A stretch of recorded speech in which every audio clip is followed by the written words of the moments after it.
Hi guys, good morning. मैं Neeraj sir Hindi Divya विज्ञान channel में आपका हार्दिक स्वागत करते हैं। आज हम आपके समकक्ष हिंदी व्याकरण को लेके आए हैं। हिंदी व्याकरण में आज हम संधि को पढ़ेंगे। संधि का शाब्दिक अर्थ है मेल या जोड़। जब दो वर्ण, दो अक्षर आपस में मिलते हैं तो वहाँ पे संधि होता है। जिस प्रकार से हमारे शरीर में विभिन्न प्रकार के हड्डियों के मेल से, हड्डियों के जोड़ से यह संपूर्ण शरीर का ढांचा तैयार किया गया है, उसी प्रकार वर्णों के मेल से ही एक शब्द का निर्माण होता है। तो उसी वर्णों के मेल को ही हम संधि कहते हैं। यह संधि 3 प्रकार का होता है। पहला तो स्वर संधि, दूसरा व्यंजन संधि और तीसरा है विसर्ग संधि। स्वर संधि में स्वर वर्णों का मेल होता है। आप स्वर और व्यंजन तो पढ़े ही होंगे। तो जब स्वर वर्णों का मेल होता है तो वहाँ पे स्वर संधि होता है, और जब स्वर के साथ या व्यंजन वर्ण के साथ स्वर वर्ण का मेल हो या स्वर के साथ व्यंजन का मेल हो तब वहाँ पे व्यंजन संधि कहलाता है। और विसर्ग संधि, जब विसर्ग के बाद स्वर या व्यंजन का मेल हो तब वहाँ पे विसर्ग संधि होता है। एग्जाम्पल के माध्यम से हम यहाँ पे समझ लेते हैं तीनों का। जैसे आप देख सकते हैं स्वागतम। स्वागतम यह हमारा स्वर संधि है। कौन सा संधि? स्वर संधि। इसका विग्रह करते हैं तो हो जाएगा सु प्लस आगतम। तो देखिए सु में किसकी मात्रा है? ऊ की मात्रा है, और इधर किसकी मात्रा है? आ की मात्रा। तो आप जानते हैं कि ये जो हमारा ऊ है और आ है, यह दोनों वर्ण हमारा स्वर है। इसलिए जब ये दोनों स्वर वर्णों का मेल हुआ तब वहाँ पे हमारा इन दोनों के मेल से इसे हम क्या नाम देंगे? स्वर संधि। और व्यंजन संधि की बात करें तो देखिए यहाँ पे हम लिखते हैं जगदीश। देखिए एक बात और विशेष बिंदुओं पर ध्यान देना है। चलिए आपको आगे बताएंगे इसके विषय में। देखिए जगदीश यह हमारा व्यंजन संधि है। वो व्यंजन संधि कैसे हुआ, आइए हम देखते हैं। जगदीश, इसका जब आप विग्रह करेंगे तो यहाँ हो जाएगा जगत प्लस ईश, जगत। अब आप जब स्वर वर्णों को पढ़े हैं तो उन स्वर वर्णों में आपको कहीं भी त नहीं मिला होगा। तो हमारा यह त जो है यह स्वर नहीं है, तो यह क्या है? व्यंजन वर्ण है, क्योंकि हमारा यह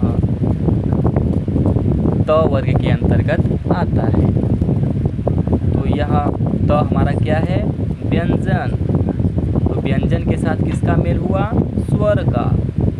तो व्यंजन प्लस स्वर अर्थात व्यंजन के साथ स्वर मिला तो क्या हो गया? व्यंजन संधि।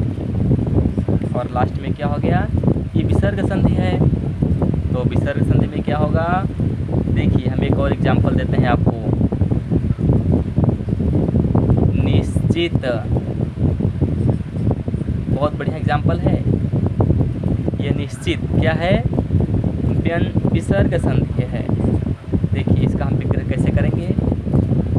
जाएगा नी ह, दोस्तों विसर्ग दे देंगे, क्या हो जाएगा नी ह प्लस चीत।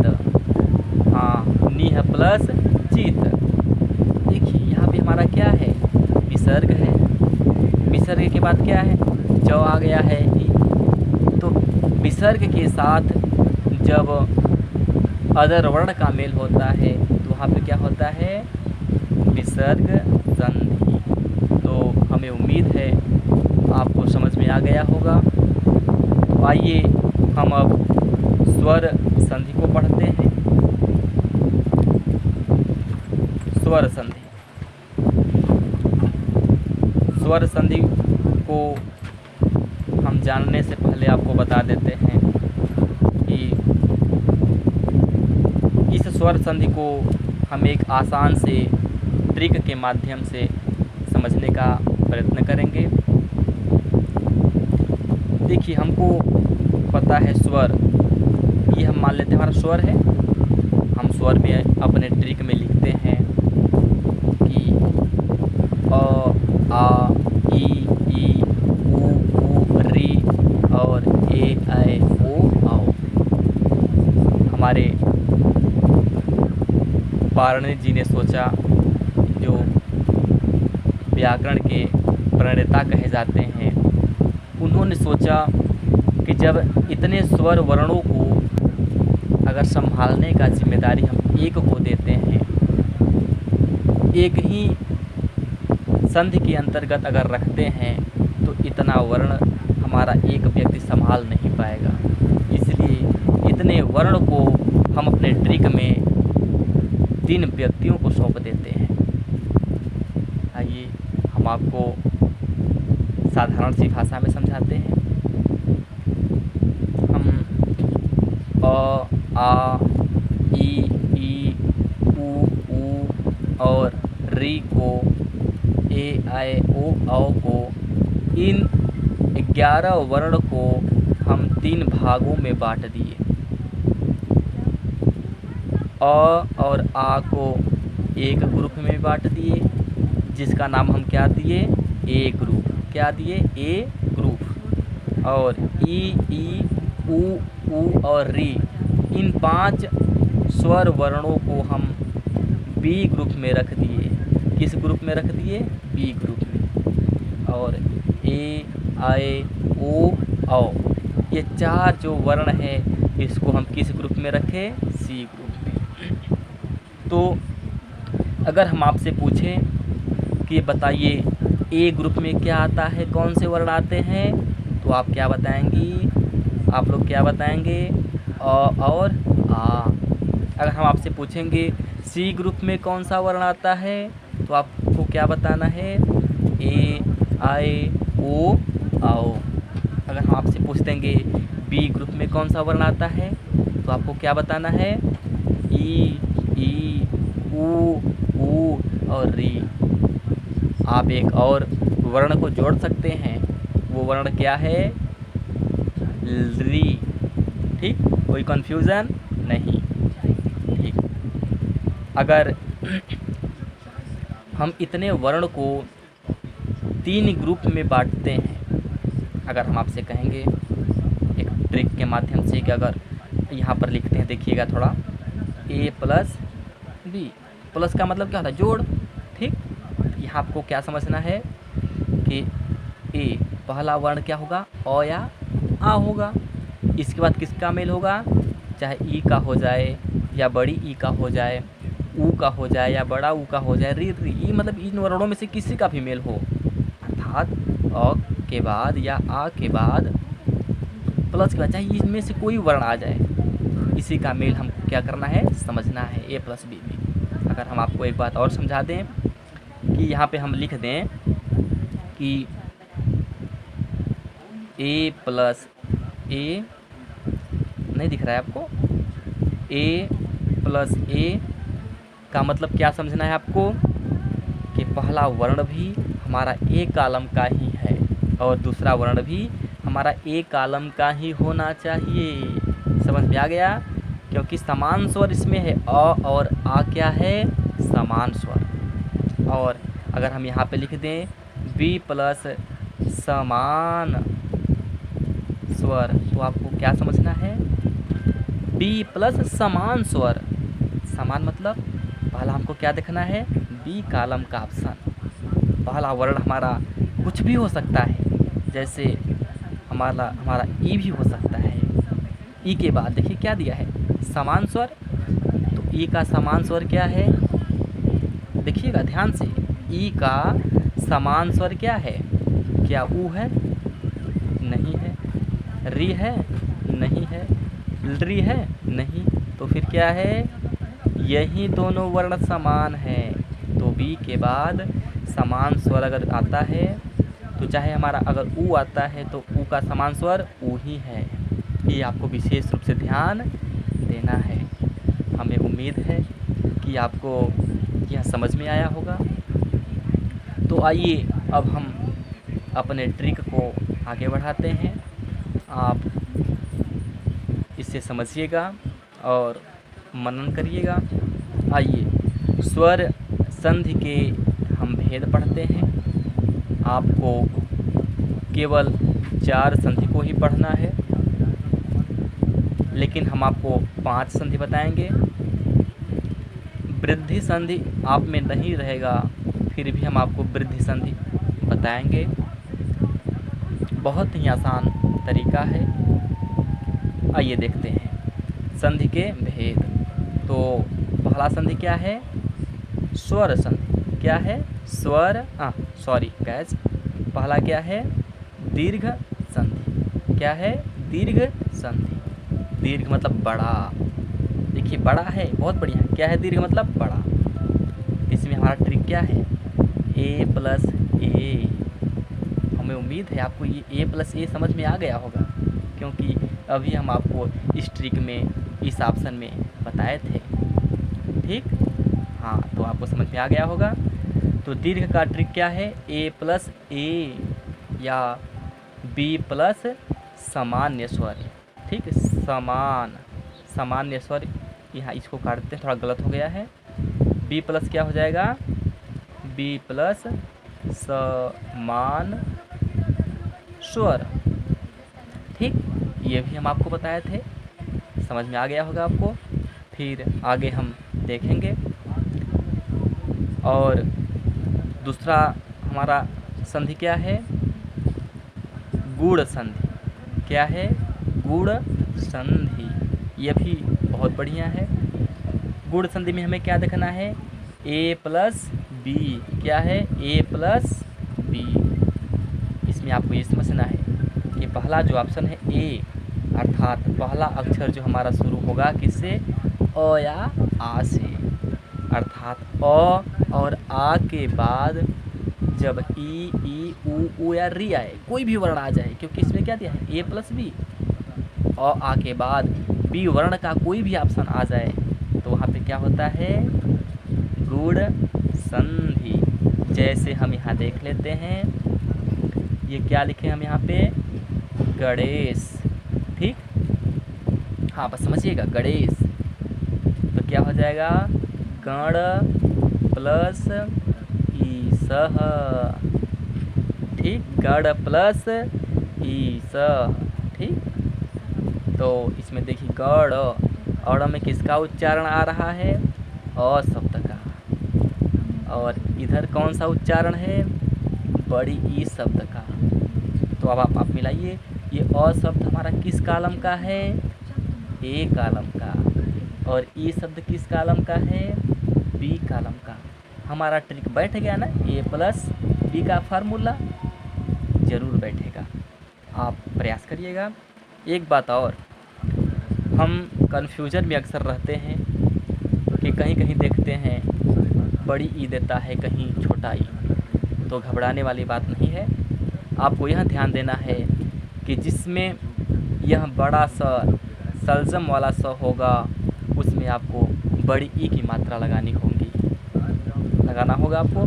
बाकी शेष में आप छोटा ई की मात्रा लगा सकते हैं। और स चाहे हमारा पूर्ण स हो या आधा स हो, यहाँ स की अगर मात्रा अगर हमको दिखेगी तो उसमें आपको बड़ा ए की मात्रा ही लगाना होगा। तो हमें उम्मीद है यह भी आपको समझ में आ गया होगा। आइए अब हम तीसरा संधि देखते हैं। तीसरे में क्या है? यड़ संधि। क्या है? यड़ संधि। यड़, ये बहुत ही आसान है। अक्सर आपके एग्ज़ाम में यड़ संधि से 1 या 2 इससे संधि ज़रूर आते हैं, तो इसको आप ज़रूर पढ़िएगा। यड़ संधि। यड़ संधि में क्या है? बी प्लस असामान्य स्वर। जी, कौन सा स्वर? असामान्य स्वर। हाँ, तो हमको इसमें क्या समझना है? पहला ऑप्शन किस कॉलम का होना चाहिए? बी कॉलम का। किस कॉलम का? बी। पहला ऑप्शन बी कॉलम का हो। फिर इसके बाद क्या हो? असामान्य स्वर। अब असामान्य आ गया, आप कैसे समझेंगे? कोई दिक्कत नहीं है। जैसे देखिए, हम यहाँ पे लिखते हैं, जैसे पहला ऑप्शन हमारा किसका है? बी कॉलम का हम लेते हैं, यहाँ पे ई ले लेते हैं। ठीक, तो हमको ध्यान बस इतना देना है कि क्या पूछा है? असामान्य। तो समान स्वर को नहीं लिखना है।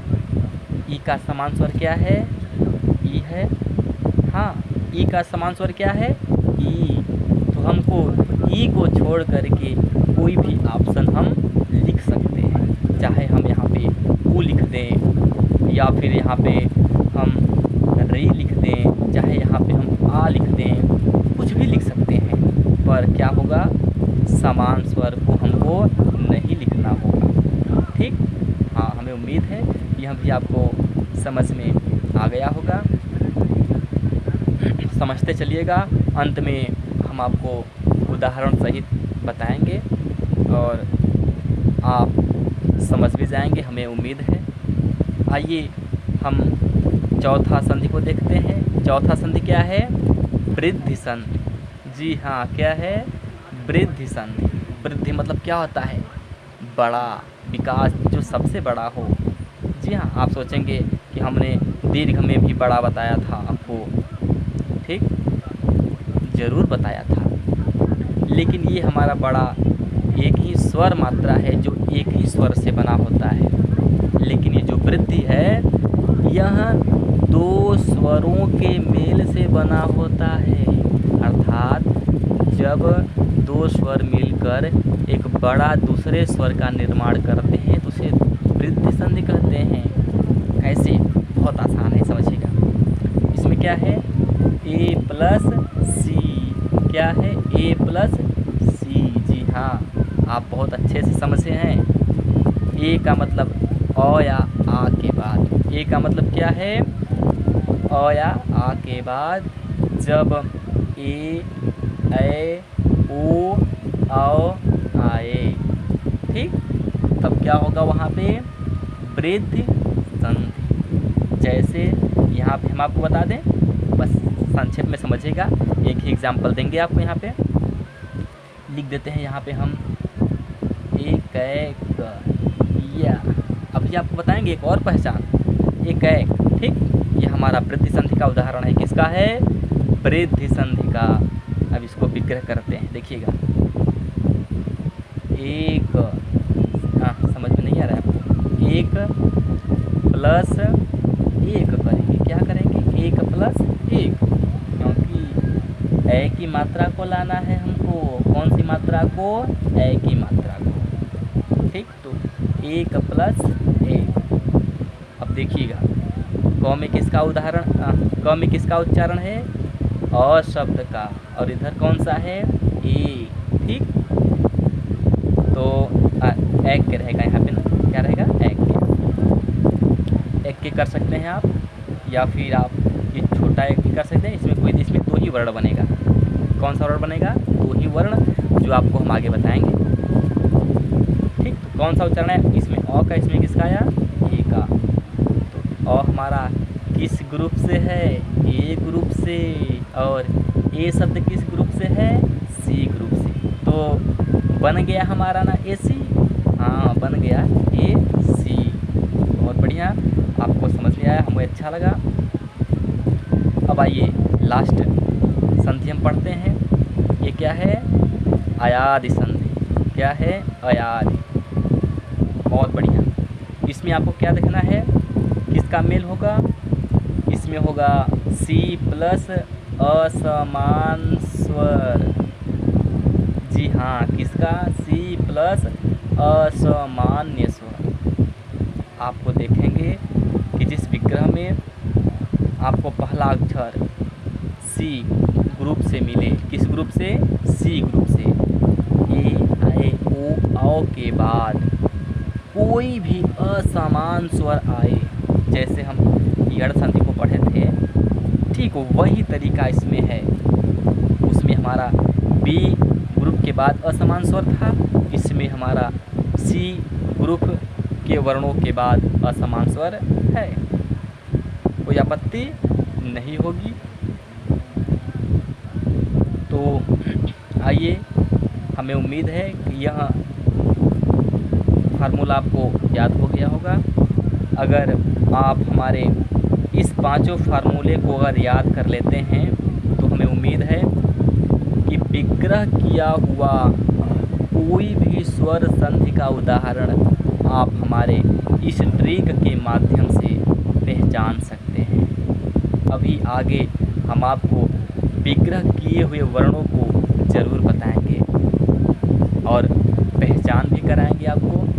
आप देखेंगी, आप लोग देखेंगे कि नहीं वाकई में हम किस प्रकार से इस आसान से ट्रिक के माध्यम से पहचान पाते हैं। एक और तरीका देखिए, हमारे सामने यह प्रश्न आता है, मन में यह भाव सवाल पूछता है कि अगर हम संधि को पहले पहचान ही नहीं पाएंगे तो आखिर में उसका हम विग्रह कैसे करेंगे? ये भी बात तो सही है। तो आइए हम पहले संधि को पहचानने का तरीका देखते हैं। हम देखेंगे कि कौन से वर्ण, कौन सी मात्राएं होंगी जिसके वजह से हम यह पहचान करेंगे कि हमारा दीर्घ संधि है, यह हमारा गुण संधि है, यह हमारा यड़ संधि, वृद्धि, अयादि है। इन सब के माध्यम से हम पहचानेंगे। दोस्तों लाइट गोल हो गई, ठहरिए बताते हैं फिर। आई एम सॉरी गैस, बहुत खेद है हमको, पर क्या करें, लाइट गोल हो गई। आइए तो हम अब संधि को पहचानने का आसान तरीका देखते हैं। आइए दीर्घ संधि को देखते हैं। हम शब्दों के बीच में कौन से ऐसे मात्राओं को देखेंगे जिसे देखने के बाद हम यह कहेंगे कि नहीं यह दीर्घ संधि है। हम देखेंगे कि जिस भी शब्दों के बीच में, जी हाँ, शब्द, कौन सा शब्द, जैसे हम यहाँ पे लिखे हैं स्वागतम, लिखे हैं यहाँ पे देखिए, जैसे यहाँ पे लिखे हैं स्वागतम, हाँ, तो ये हमारा मान लेते हैं एक ठो क्या हो गया, शब्द हो गया। यही आपको देखना है कि हम देखेंगे जिस भी शब्दों के बीच में आपको बड़ी मात्रा, जैसे आ की मात्रा, बड़ी ई की मात्रा, बड़ा ऊ की मात्रा और बड़े री की मात्रा अगर आपको नज़र आए तो हमें तुरंत पहचान कर लेना है कि नहीं यह जो हमारा है यह मात्रा दीर्घ संधि के अंतर्गत आता है, इसलिए हमारी यह संधि कौन सी होगी, दीर्घ संधि। कुछ ही ऐसे शब्द होते हैं जो दीर्घ के अंतर्गत नहीं आता है, ऐसे परसेंटेज में हमारे कुछ ही सम्मिलित होते हैं। जैसे में हम यहाँ देख लेते हैं, यहाँ पर लिखे हैं हम जगदीश, तो जगदीश में देखिए भी हम बड़ी ई की मात्रा दिए हैं, इसमें किसकी मात्रा दिए हैं, बड़ी ई की मात्रा दिए हैं, पर हमारा यह दीर्घ संधि नहीं है, यह हमारा व्यंजन संधि है। ठीक, तो आपको ये कम ही दिखाई देता है ऐसा वर्ण। तो आइए इसके बाद हम इसके एग्जाम्पल को देखते हैं। जैसे विद्यालय, क्या है? विद्यालय। जी हाँ, विद्यालय। अब आप इसमें देखेंगे विद्या, द प्लस य शब्द है आप में, इसमें य मिल रहा है। य में किसकी मात्रा है? आ शब्द की। किसकी मात्रा है? आ। अगर हम इसका विग्रह करेंगे तो क्या हो जाएगा? ओ, पेन नहीं चल रहा है, सॉरी, 1 मिनट, थोड़ा वेट करिएगा। हाँ, तो क्या हो जाएगा? विद्या प्लस आलय। देखिए, आ शब्द आ गया। इससे हम क्या पहचान किए? ये हमारा कौन सी संधि है? दीर्घ संधि। अब इसमें देखिए हिमालय, म शब्द में किसका उच्चारण है? आ शब्द का। इसलिए हम क्या समझ पाए? ये कौन सा उदाहरण है, अर्थात किसका, कौन सी संधि है यहाँ? दीर्घ संधि। कपिश को देखते हैं हम। प में किसकी मात्रा है? ई की मात्रा। कौन सी? बड़ी ई की मात्रा। देखिए हमारा इसमें भी क्या है? बड़ी की मात्रा है। तो हम झट से पकड़ेंगे, नहीं ये हमारा दीर्घ संधि है। उसी प्रकार हम इस भानुदय को भी देखते हैं। नौ में कौन सी मात्रा है? ऊ शब्द की। ऊ हमारा कौन सा है? बड़ा ऊ। ठीक, हम झड़ाक से इसको समझ जाएंगे, नहीं यह भी हमारा दीर्घ संधि है। ठीक, तो आप जानते ही हैं, अगर हमारा 2 रुपये है अर्थात बड़ा चीज़ है, तो इसमें अगर हम 2 भाग करेंगे तो पहला तो छोटा 1 होगा। हाँ, तो पहली मात्रा हम लघु कर सकते हैं या दीर्घ भी कर सकते हैं, कोई आपत्ति नहीं है। चलिए हम आगे बताएंगे आपको इसके विषय में। और दूसरा क्या देखते हैं? गुण संधि। जी हाँ, गुण संधि। अभी आपको इसका एग्जाम्पल इधर हम बताए थे। आइए अब इसी के बारे में जानते हैं। गुण संधि में हमको यह देखना है कि कौन से शब्द किसके बीच में आए। हमको देखना है कि जिस भी शब्दों के बीच में ए की मात्रा है। जी हाँ, किसकी मात्रा? ए।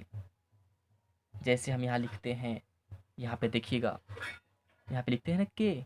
हाँ, ये ए शब्द का उच्चारण है ना। जी हाँ, हमको वही देखना है कि जिस भी शब्दों के बीच में ए शब्द का उच्चारण आए, ओ शब्द का उच्चारण आए, और अर शब्द का भी उच्चारण आए। अर का मतलब आप समझ गए होंगे। अर हम बता देते हैं आपको। जैसे यहाँ पे हम लिखते हैं महर्षि, महर्षि। ठीक, तो महर और लिख दिए ना, आ गया उच्चारण इसमें। हाँ, तो और शब्द का उच्चारण है, और अल। ठीक, अल शब्द का उच्चारण है। अगर जिस भी शब्दों के बीच में अगर इन सब मात्राएं हो, इन सब मात्राओं का उच्चारण सुनाई दे, तो आपको तुरंत समझ जाना है कि नहीं, यह हमारा जो है गुण संधि है। जी हाँ, कौन सी संधि है? गुण संधि। जैसे आप समझिएगा, महेश, आप देख सकते हैं इसमें ह में किसकी मात्रा है? ए शब्द का। किसकी मात्रा है? ए शब्द। जी हाँ, बहुत बढ़िया है, ए शब्द का उच्चारण। गणेश, ए शब्द का उच्चारण। ये हमारी कौन सी संधि है? यण संधि। आप तुरंत फटाक से पकड़ेंगे इसको पहले। ठीक, पहले आप संधि को पहचानना समझिए, पहचानने का तरीका सीख लीजिए, फिर तो विग्रह करना तो एकदम आसान है। फिर ठीक, आइए देखते हैं। दिनेश, यह भी देखिए ए शब्द का उच्चारण है। परोपकार, देखिए इसमें ओ की मात्रा है, र में किसकी मात्रा है? ओ शब्द, और हमारा देखिए यहाँ पे ओ शब्द आया है। जी ठीक, तो हमारा ये कौन सा हो गया? यण संधि। महर्षि, इसमें अर शब्द आया है। देवर्षि, अर शब्द। ये हमारे कौन से संधि हो गए? गुण संधि। अब आइए अगले, अब हम गुण संधि को देखते हैं। अब आपको यह देखना है कि जिस भी शब्दों के बीच में आपको य, व, र, ल नजर आए। जी हाँ, क्या शब्द? य, व, र और ल। आपको दिख रहा है ना, ये हमारा ल शब्द है। ठीक, नजर आए, और इसके पहले, किसके पहले? य, व, र, ल के पहले कोई आधा अक्षर हो या संयुक्ताक्षर हो। ठीक, तो हमको तुरंत यह समझ जाना है कि हमारा कौन सी संधि है? यड़ संधि। कौन सी संधि? यड़ संधि। जैसे देखिएगा आप, जैसे स्वागतम। क्या है? स्वागतम। एक बात और, आपको इसमें व में भी आ नज़र आएगा, तो आप इस आ को देखकर यह मत समझिएगा कि यह हमारा दीर्घ संधि है।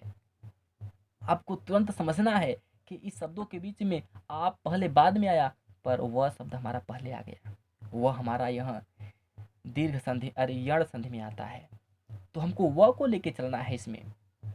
इसलिए हम आपको बार बार बताते हैं, बार बार आपको यह अवगत कराने का प्रयास करते हैं और कि आप इसको ज़रूर ध्यान दें। तो आपको क्या देखना है? वह शब्द आया है और वह के पहले जैसा कि हमने बताया कि आधा अक्षर, तो आधा अक्षर देखिए यहाँ पे आया है ना, स। ठीक, तो हमारा ये कौन सी संधि हो गया? यड़ संधि। इसमें देखिए त्वम, देखिए व में किसकी मात्रा है? सॉरी, व में कौन सा शब्द जुड़ा है? आधा, त शब्द। तो वह के पहले आधा अक्षर आया है, इसलिए यह कौन सी संधि हो गई? यड़। यद्यपि इसमें भी य के पहले द शब्द आया है, इसलिए क्या हो गया? यड़ संधि। बहुत बढ़िया। अब हमें उम्मीद है कि आपको अच्छे से यह वीडियो समझ में आ जाएगा। आइए आगे देखते हैं। नंबर चौथा, वृद्धि संधि। जी हाँ, वृद्धि संधि। आपको इसमें क्या देखना है? केवल दो ही मात्राओं को देखना है। कितनी मात्राओं को? दो ही मात्राओं को। आपको यह देखना है कि जिस भी शब्दों के बीच में आपको ये ए और औ नजर आए। कौन सा शब्द? ए और औ। देखिए ध्यान दीजिएगा, हम गुण संधि में छोटा ए पढ़े थे, ठीक ना? हालांकि ये छोटा नहीं होता, फिर भी हम अपने सुविधा के लिए इसे छोटा और इसे छोटा कह देते हैं, और इसको, इस ए को और इस औ को बड़ा कह देते हैं। पर ये दोनों हमारे जो शब्द हैं यह संयुक्त स्वर कहलाते हैं, दोनों बड़े हैं। ठीक, तो आपको यह देखना है कि जिस भी शब्दों के बीच में यह बड़ा ए और बड़ा अ नजर आए, जैसे देखिए हम यहाँ पे लिख देते हैं। यहाँ पे आपको लिखे थे एक का एक, ठीक, आपको एग्जाम्पल ऊपर दिए थे। तो इसमें किसकी मात्रा है? डबल ए की मात्रा है, तो ये ए हमारा डबल है ना, बड़ा है, तो आपको यह देखना है। अब यहाँ पे आपको एक और देखना है, जलौर में आपको दे दिए। अब इसमें देखिए क्या मात्रा है? ल में औ की मात्रा है, और हमारा इसमें है।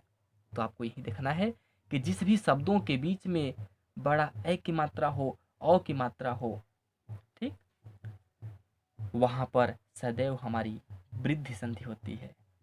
कौन सी संधि? वृद्धि संधि। जैसे एग्जाम्पल देख लीजिए, मतैक्य हो गया, देवैक्य हो गया, एकैक हो गया और जलौर में हो गया। इन सब के माध्यम से आप तो समझ ही गए होंगे कि यह तरीका आपको समझ में आ ही गया होगा। आइए अब हम आगे देखते हैं अयादि संधि को। तो अयादि संधि देखिए, ये भी बहुत ही आसान है। अयादि संधि हमारा आखिरी संधि है। आपको इसमें यह देखना है कि जिस भी शब्दों के बीच में, जी हाँ, जिस भी शब्दों के बीच में आपको अय, जी आपको समझ में आ रहा है यह अक्षर? अय, अव, आय या आव शब्द का उच्चारण निकले, सुनाई दे, तो वहाँ पे अयादि संधि होता है। कौन सी संधि? अयादि संधि। जैसे यहाँ पे लिखा है पवन, ठीक। अब पवन को आप देखेंगे, विग्रह जैसे करेंगे आप पवन को, तो देखिए प में किसका उच्चारण है? अ का है ना, तो प को हम अलग कर देते हैं, अ को अलग कर देते हैं, ठीक। वह शब्द है, वो में किसका उच्चारण है? अ शब्द का, तो इसको भी अलग कर देते हैं, ठीक। अब ये हमारा क्या है? न है, ठीक। तो ये क्या बना? अ व, क्या हुआ? अ व। हमारा इसमें अव है, देखिए अ व, अ व। तो पवन में किसका उच्चारण हमको नजर आया? अव शब्द का, ठीक। बहुत बढ़िया है, अव शब्द। तो इन उच्चारण के पहचान से आप समझ जाएंगे कि नहीं, यह पवन हमारा जो है अयादि संधि है, ठीक। बहुत बढ़िया। कितना आसान सा तरीका है। अब नयन, अब देखिए नयन, वैसे ही नयन को करेंगे आप, तो न को अलग करेंगे। न में कौन सी मात्रा है, अ शब्द का, प्लस य शब्द है तो य लिख देंगे, फिर अ को अलग करेंगे, ठीक, फिर क्या है, न है। तो आप ऐसे देखेंगे इसमें कि अ य क्या है, अ य, अ हमारा है, जरूर है, अर्थात नयन में अय शब्द का उच्चारण आया, इसलिए हमारा यहाँ कौन सी संधि है, अयादि संधि। वैसे ही गायक हो जाएगा, नायक हो जाएगा, पावन हो जाएगा। इसमें पावन में आव शब्द मिलेगा, ठीक, और नायक में आय शब्द। तो इन सब मात्राओं के उच्चारण से आपको समझ लेना है कि हमारा कौन सी संधि है, अयादि संधि, ठीक। अब आपको थोड़ा सा कन्फ्यूजन होगा कि आखिर अय अव आव ये सब मात्रा कैसे आएगी, कैसे विग्रह करेंगे हम। तो हम आपको बता दें कि यह बहुत ही आसान तरीका है। क्या तरीका है, बहुत ही आसान। हम आपको अयाद में बताए थे कि इसमें मेल किसका होता है, सी प्लस असमान स्वर, असमान स्वर, ठीक। आपको बताए थे कि अयाद में कौन सा ट्रिक है हमारा, सी प्लस असमान स्वर। सी में अर्थात सी ग्रुप में कौन से वर्ण आते हैं हमारे, तो आता है ए, आए, ओ और औ, ये 4 वर्ण आते हैं, ठीक, 4 वर्ण आते हैं। आपको ध्यान देना है कि सी ग्रुप में ये 4 वर्ण आते हैं। और अयाद में कितने मात्राओं को ध्यान देना है, कौन से उच्चारण को, अय, अव, आय और आव। कितना है, काउंटिंग करिए, 1 2 3 4, 4 है। इसमें कितना है, 1 2 3 4, बहुत ही आसान है। तो आपको देखिए अलग कर देना है इसको, अय है तो पहले अय यहाँ पर लिखिए, ठीक, फिर क्या है, यहाँ देखिए आय लिखा है, ठीक, तो इसको साइड करिए, आय, अय, आय लगा लीजिए, फिर अब क्या है, अव, फिर इसको कर लीजिए अव, ठीक, फिर कर लीजिए आव। अब एकदम आसान हो गया। देखिए अय कैसे बनेगा, जब छोटा ए की मात्रा हम देंगे, छोटा ए के बाद अर्थात ए के बाद कोई भी वर्ण आए, कोई भी असमान स्वर आए, चाहे अ ही क्यों न हो, तो ये हमारा क्या बनेगा, अय। क्या बनेगा, अय। जैसे देखिए हम पवन लिखे हैं ना, यहाँ पे क्या लिखे हैं, पवन, यहाँ लिख लेते हैं पवन न। अब पवन को देखिए अव है, ठीक, 1 मिनट रुकिएगा, अभी आपको हम अय का बता रहे थे। तो देखिए यहाँ पे आ जाइए, नयन, नयन को देख लेते हैं पहले, नयन, ठीक। अय शब्द, इसमें अय शब्द आया है, अय हमारा कैसे बनेगा, अय ए प्लस अ के बाद, तो हमको न शब्द में ए की मात्रा को देना है। क्या देना है, न में ए की मात्रा, तो क्या करेंगे, न में ए की मात्रा इसलिए नहीं देंगे क्योंकि ये छोटा है, तो हम छोटा मात्रा देंगे, ठीक। हाँ, अब अय को तो हमको लाना ही है, तो य को हम हटा देंगे क्योंकि य शब्द हमारा यहाँ पे जुड़ जाएगा अब मिल करके, य को हटा देंगे तो य में किसका उच्चारण आ रहा है, अ शब्द का, तो अ को लेंगे और न लिख देंगे। तो आपको, हमको उम्मीद है कि आपको वीडियो समझ में आ गया होगा, ठीक। वैसे ही आय देखना है, तो यह इसके बाद कौन सा, ये वर्ड खत्म हो गया, अब ये बचाइए, तो आपको देखना है अय के बाद अगर कोई भी असमान स्वर नजर आए, जैसे अय, हम बड़ा छोटा, सॉरी, अय ऐसे लिख देंगे, इसके बाद अ अगर शब्द आएगा तो क्या बनेगा, आय बनेगा। जैसे यहाँ पे हम लिखे हैं गायक, लिखे हैं, तो देखिएगा यहाँ पे गायक, ठीक। अब गायक, आय आया है शब्द, क्या है, आय।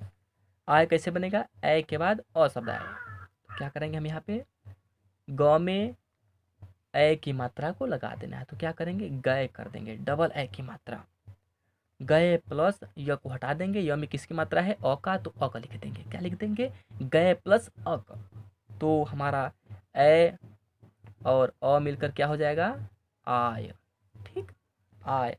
तो अगर हम इसमें जोड़ेंगे ग को, तब ये हट जाएगा हमारा, तो ग में अगर आ जोड़ेंगे तो क्या हो जाएगा, गा हो जाएगा।